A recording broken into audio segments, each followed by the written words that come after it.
同学们好，我是 Haynes 老师. Hi everyone, I'm Mrs. Haynes, and today I'm going to be doing a tutorial on Easy Steps to Chinese 3, Unit 1, Lesson 3, Text 1.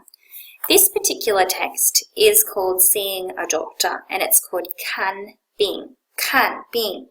These characters here, and what do you think Kan Bing means? Well, the word kan means to see or to watch, and Bing is to see the illness. So Kan Bing is to see the doctor.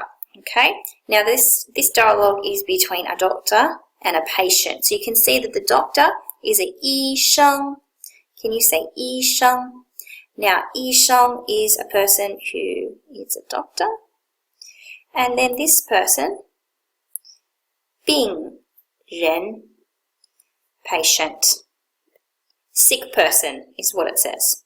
Okay, so that's what this little dialogue is between these two people, and you can see going through that there is a conversation between these two people. So I'm just going to rub that out so you don't need it anymore.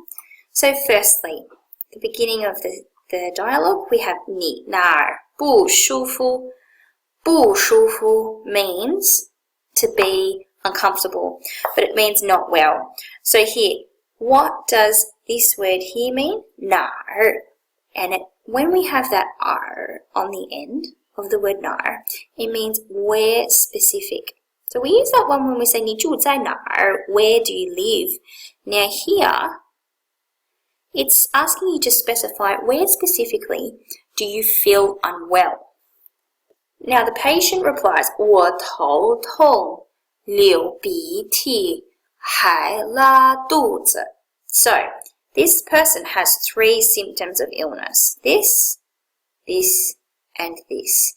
Now all of them relate specifically to a particular place on the body. So the first one, 我头痛, my head hurts. So they have a headache.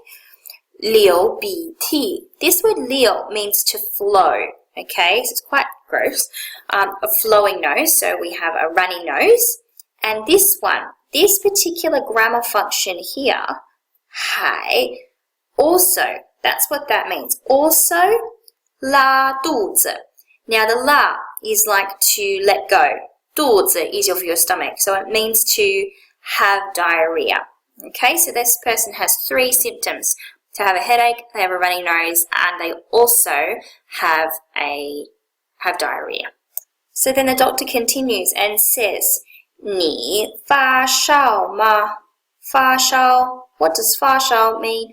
发烧 is the word for have symptoms of a fever. So to have a fever, to be sort of on fire, if you will. So do you have a fever?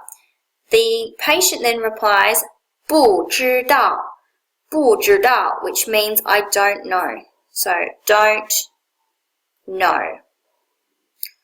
So that's the word for knowing something, 不知道. So then the doctor then says, 我给你量一下体温. Now the word 给 is to give. Now in English that sort of sounds a little weird. I'm going to give you your temperature. I'm going to take your temperature basically. But this is the verb in the sentence, to give. 你量一下体温. Now the word 量 here means to measure. 一下 a little, 体温 take somebody's temperature. So that's the body temperature. Obviously there's a pause in the dialogue. 你发烧了. So what does that mean? We've already looked up here and seen what 发烧 means. 发烧 means you have a fever. So you're in the process because the word 了 is there. Have a fever.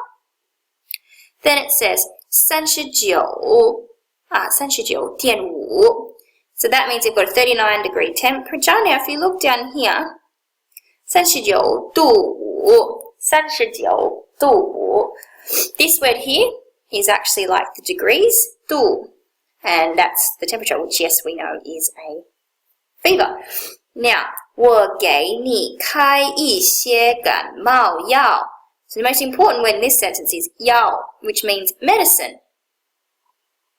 But it's a particular type of medicine. and it's actually told to us just in a little bit beforehand. 感冒, which means a cold. Okay, so the common cold medicine.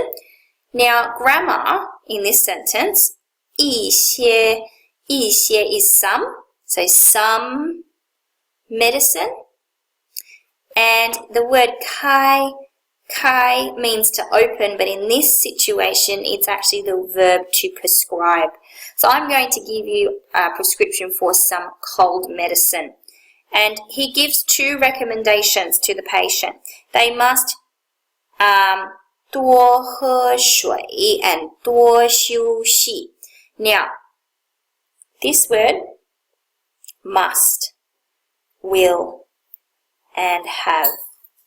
So you will have, or you must have, lots of drinking water. So you must drink lots of water, and you must 多休息. 休息 is to have a rest. So you must rest lots. And the 病人 then says, 谢谢您, respectfully thank you. So looking back at the big items of this lesson, you can see that the word 看病 is the word for see the doctor. We need to use the word 哪儿 to say where specifically do you feel unwell. This is listing the symptoms, and you can also say 还 to continue the sentence. This is asking a simple yes-no answer. Do you have a fever? And the person says, I don't know. Then they're going to take someone's temperature, and he discovers they have a fever, and that's how you describe how to give some medicine and then suggest some ways to make you feel better.